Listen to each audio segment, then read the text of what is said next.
প্রিয় শিক্ষার্থীবৃন্দ, সকলকে আন্তরিক শুভেচ্ছা ও অভিনন্দন। আজকে আমরা নবম ও দশম শ্রেণীর হিসাব বিজ্ঞান বিষয়ের ষষ্ঠ অধ্যায়ের 2 নং সৃজনশীল নিয়ে আলোচনা করব। তোমরা বইটি সামনে নিয়ে বসো।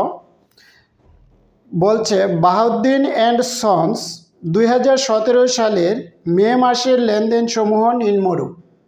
তো এই লেনদেনগুলি থেকে ক নাম্বার প্রশ্নে বলছে বাহাউদ্দিন অ্যান্ড সন্সের মে মাসের বিক্রয় খাতের বাট্টার পরিমাণ নির্ণয় করো। তো বিক্রয় খাতের বাট্টা হলো কারবারি বাট্টা। বিক্রয় করার সময় যে ছাড় দেওয়া হয় সেটাকে বলা হয় বিক্রয় বাট্টা আর বা কারবারি বাট্টা। আর ক্রয় করার সময় যে ছাড় দেওয়া হয় সেটাকে বলা হয় ক্রয় বাট্টা। তো এখানে বলছে বিক্রয় খাতের বাট্টা, তো অবশ্যই বিক্রয়কৃত লেনদেনের সাথে বিক্রয় বাট্টাটা সম্পৃক্ত থাকবে। তো 3 তারিখের লেনদেনে বলছে মে মাসের রমিজ ব্রাদার্সের নিকট 5% বাট্টায় 10,000 টাকার পণ্য বিক্রয়।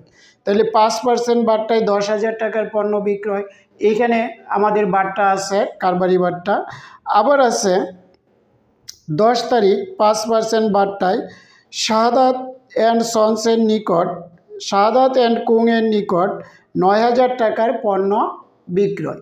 তো এই দুইটা লেনদেনের মধ্যেই আমাদের বিক্রয় বাট্টা আছে। তো আমরা ক নাম্বার প্রশ্নের উত্তর লেখার জন্য প্রথমে বিক্রয় খাতের বাট্টার পরিমাণ শিরোনাম দিব। এভাবে শিরোনাম দিবা তোমরা ক নাম্বার দিয়ে বিক্রয় খাতের বাট্টার পরিমাণ, মানে তুমি যে বিক্রয় খাতের বাট্টা নির্ণয় করছো এটা এই শিরোনামটা দেখে বুঝতে পারবে। তো এখানে আমাদের 2টা লাইন হবে, তো 2টা লাইনের জন্য আমরা গড় করব। এই দাগটা দেওয়ার পর আমরা এটা একটু চিকন করে দেব, আর 2টা লাইন লেখার জন্য আমরা এটু জায়গা নিলেই হবে।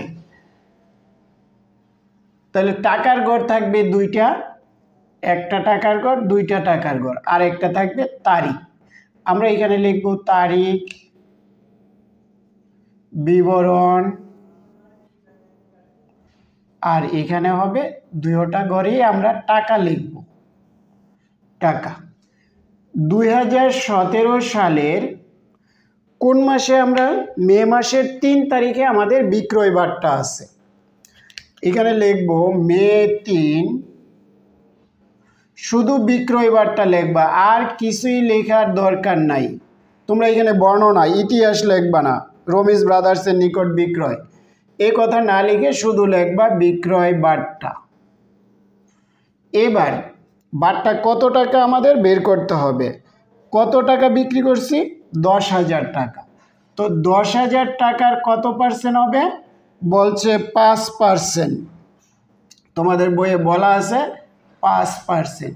তো 10,000-এর 5% করা ক্যালকুলেটর দিয়ে করবা, 500 টাকা হবে।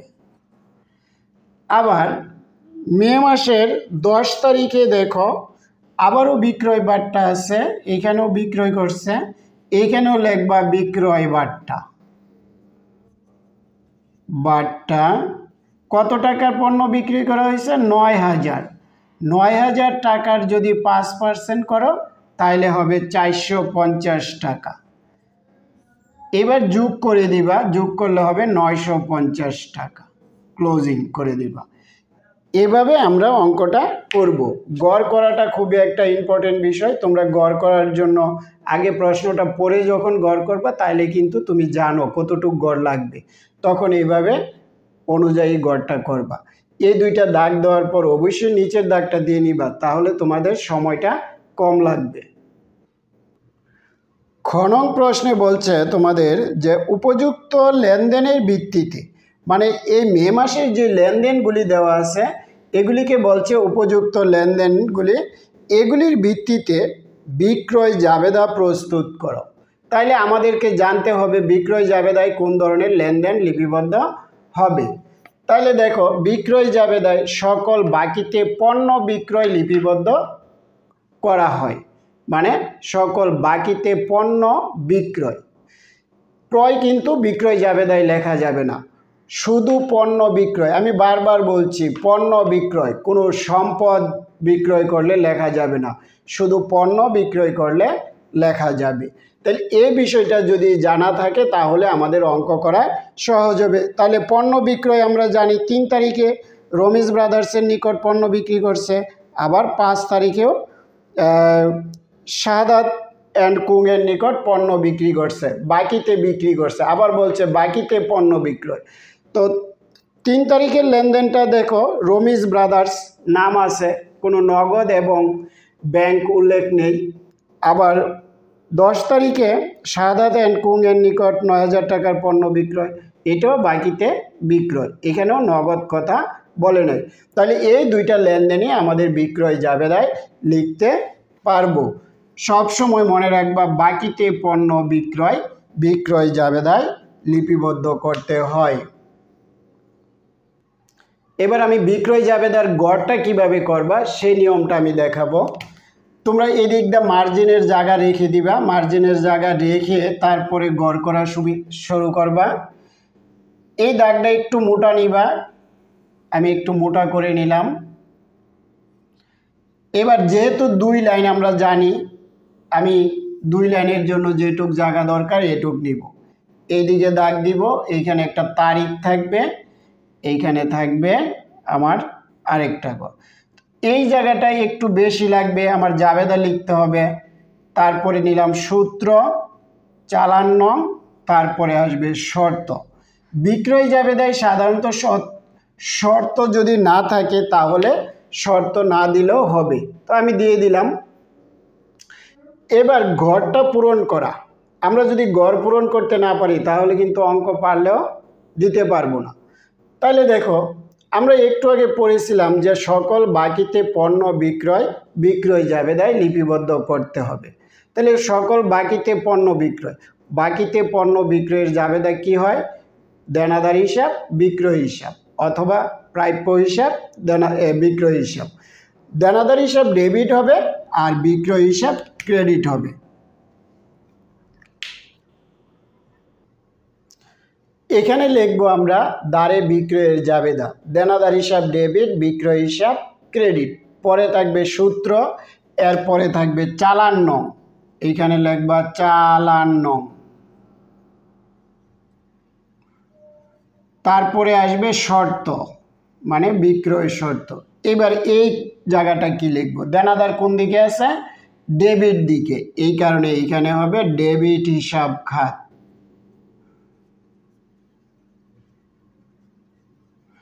দেনাদার এবং পাওনাদার যেদিকে থাকবে সেই হিসাব খাতটা আমরা এখানে লিখে দিব। এবার হলো তারিখ।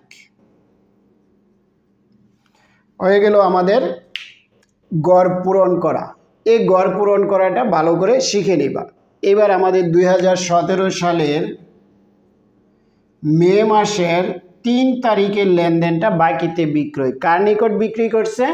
দেখো বইয়ের মধ্যে, তোমাদের বইয়ে লেখা আছে রমিজ ব্রাদার্স, এখানে লিখবা রমিজ ব্রাদার্স। এখন রমিজ ব্রাদার্সের নিকট যে মাল বিক্রি করছি শর্ত নেই, চালান নং আছে 173, এই যে চালান নং এর ঘরে 173 দিবা। তারপরে আছে মে মাসের 10 তারিখ, মে মাসের 10 তারিখ আমরা কার নিকট মাল বিক্রি করছি? শাহাদাত অ্যান্ড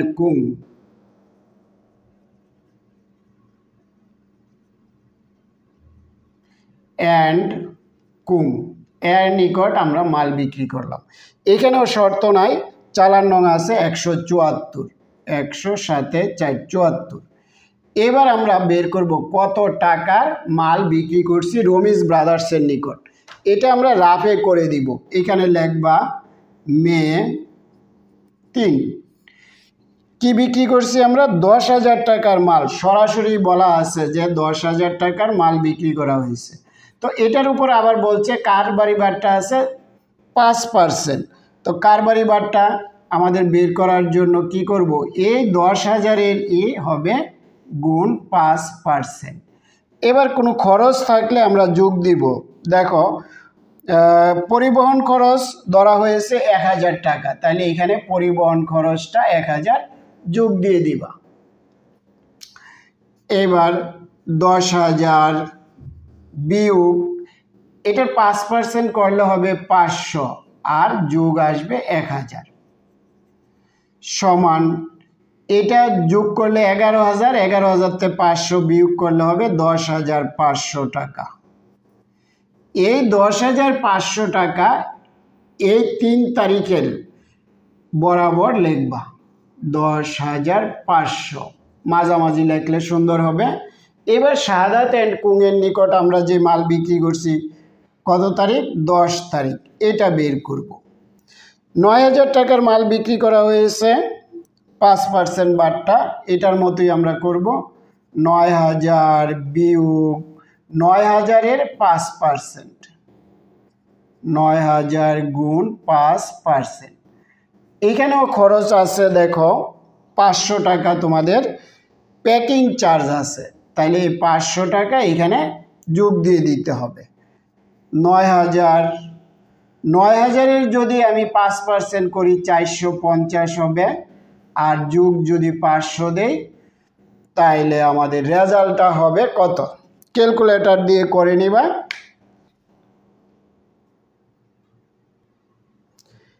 এটার সাথে এটা যোগ করে যদি আমরা বিয়োগ করি হবে 9,050 টাকা। এই 9,050 টাকা আমরা এখানে লিখব 9,050। এবার আমরা যোগ করব 0, 5, 5, 9, 1, 19,550 টাকা আমরা ক্লোজিং করে দিব। তাহলে আমরা বিক্রয় জাবেদা শিখে ফেললাম।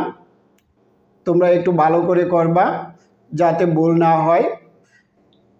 বিক্রয় জাবেদা যদি 2-3টা করো তাহলে তোমাদের এই বিক্রয় জাবেদা সম্পর্কে ধারণা সঠিক হয়ে যাবে এবং পরীক্ষায় দিতে পারবা। এবার গণং প্রশ্নে বলছে, দেখো বিক্রয় জাবেদা সংশ্লিষ্ট লেনদেন ব্যতীত অবশিষ্ট লেনদেনের সাধারণ জাবেদা দেওয়ার জন্য। তো সাধারণ জাবেদা আর জাবেদা প্রাথমিক বই তিনোটা একই কথা। তো সাধারণ জাবেদা করার জন্য আমরা প্রথমেই লিখব ব্যবসায়ীর নাম, বাহাদুর অ্যান্ড সন্স হলো ব্যবসায়ীর নাম, আর নিচে লিখব জাবেদা। এবার আমরা সাধারণ জাবেদার গড় করব। সাধারণ জাবেদার গড়, উপরে 2টা দাগ থাকবে, এই ডান দিকেও দাগ থাকবে, বাম দিকেও দাগ থাকবে। মার্জিন রেখে তোমরা এই সাইডে দাগ দিয়ে দিবা, মার্জিন একটু রেখে। এখানে থাকবে তারিখ, আর এদিকে থাকবে ডেবিট টাকা আর ক্রেডিট টাকা। দিয়ে দিলাম আমি ডেবিট টাকা, ক্রেডিট টাকা, আর এখানে থাকবে খতিয়ান পৃষ্ঠা। খতিয়ান পৃষ্ঠা গড় পূরণ করবা এভাবে, তারিখ, হিসাবের নাম ও ব্যাখ্যা, এটা হলো খতিয়ান পৃষ্ঠা, আমরাকে সংক্ষেপে খপ্রি লিখি, আর ডেবিট টাকা, ক্রেডিট টাকা। প্রথমে 2 তারিখের লেনদেন দেখো 2017 মে 2, আমরা লিখলাম এখানে 2017 মে 2। বলছে ব্যবসায়ের জন্য ব্যাংক হতে উত্তোলন, এটা ব্যবসায়ের জন্য বলে দিছে। এই কারণে ব্যবসায় কি আসলো, আমরা যদি লেনদেনকে প্রশ্ন করি নগদ টাকা আসলো, তাহলে একটা নগদান হিসাব, আরেকটা কিন্তু লেনদেনে বলাই আছে ব্যাংক হিসাব। এটা আমরা টেকনিকে বুঝে নিব। তাহলে একটা হবে নগদান হিসাব, আরেকটা হবে ব্যাংক হিসাব। তো নগদ কি হবে, যেহেতু ব্যবসায় আসছে নগদ টাকার সম্পদ বৃদ্ধি, এই কারণে আমরা ডেবিট লিখব নগদান হিসাব।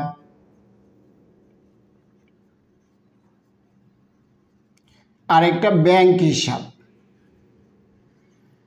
ব্যাংক হিসাব।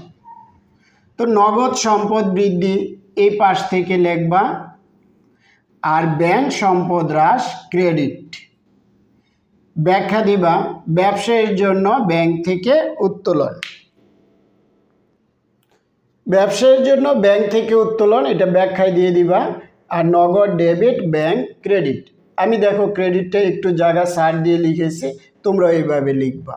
কত টাকা উত্তোলন করেছি আমরা? 15,000 টাকা। ডেবিটও 15,000 টাকা হবে, ক্রেডিটও আমরা 15,000 টাকা লিখব। তাহলে আমাদের 2 তারিখের জাবেদা হলো। এবার দেখব 3 তারিখে তো যাবে না, 3 তারিখ বিক্রয় জাবেদায় গেছে, এই কারণে এই 2টা যাবে না, বিক্রয় আর 3, আর হলো 10 তারিখ। এবার 5 তারিখে বলছে দেখো অগ্রিম ভাড়া পরিশোধ। ব্যবসায় কি আসলো বা কি গেল, আমরা যদি প্রশ্ন করি অগ্রিম ভাড়া দেওয়ার ফলে ব্যবসা থেকে নগদ টাকা চলে গেছে, তাহলে একটা নগদান হিসাব।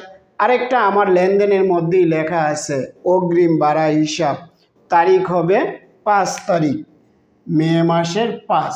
এখানে ডটও দিয়ে দিবা মের বরাবর আর 5। তাহলে আমরা লিখব নগদান হিসাব, ব্যবসা থেকে কিন্তু নগদ টাকা চলে গেছে, এই কারণে এটা পরে লিখব। তাইলে আগে লিখব অগ্রিম ভাড়া হিসাব।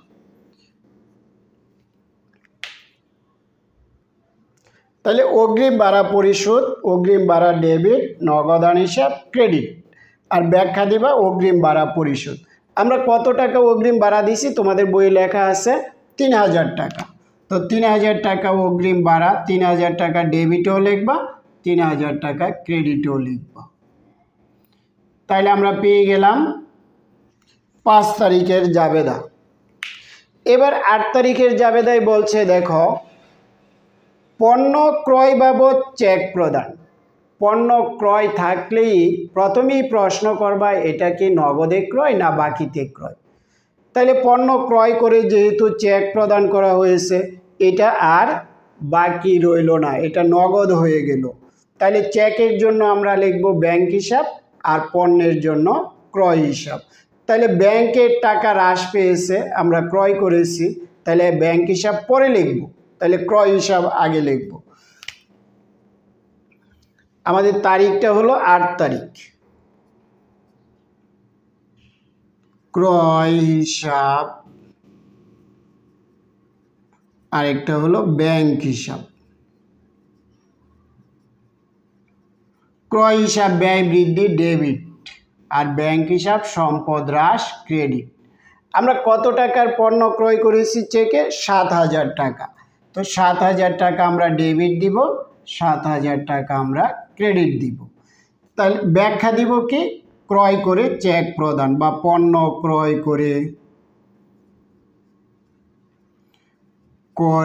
চেক প্রদান। তারপরে আমরা এটার সাথে একটা দাগ দিয়ে দিব। এবার হইল আমাদের নগদে উত্তোলন, সর্বশেষ জাবেদা মে মাসের 15 তারিখ। নগদে উত্তোলন দেখো, তাহলে আমরা যদি প্রশ্ন করি ব্যবসায় কি আসলো বা কি গেল, তাহলে নগদ টাকা মালিক নিয়ে গেছে, আমরা কিন্তু মালিকের হিসাব করি না। এখানে তোমরা বারবার আমি বারবারই একটা কথা বলি যে আমরা ব্যবসায়ের হিসাব করি, মালিকের হিসাব করি না। তো মালিক নিলেও আমার হিসাব রাখতে হবে, মালিক দিলেও হিসাব রাখতে হবে। তো মালিক নিলে আমরা লিখব উত্তোলন হিসাব, আর দিলে লিখব মূলধন হিসাব। তো মালিক যেহেতু এখান থেকে নিয়েছে, এই কারণে আমরা এটাকে উত্তোলন হিসাবে লিখব। তাহলে ব্যবসা থেকে কি নিয়েছে? নগদ টাকা নিয়েছে। ব্যবসা থেকে নগদ টাকা কমে গেছে, তাহলে নগদ পরে লিখব, আর উত্তোলন হিসাব আগে লিখব। উত্তোলন হিসাব, আরেকটা হলো নগদান হিসাব। এবার উত্তোলন মালিকানা সত্ত্ব হ্রাস ডেবিট, আর ব্যয় নগদ সম্পদ হ্রাস ক্রেডিট। এবার আমরা টাকা লিখব 1000 টাকা মালিক নিয়েছে, তোমাদের বই থেকে দেখো 1000 টাকা। আমরা লিখব নগদ উত্তোলন।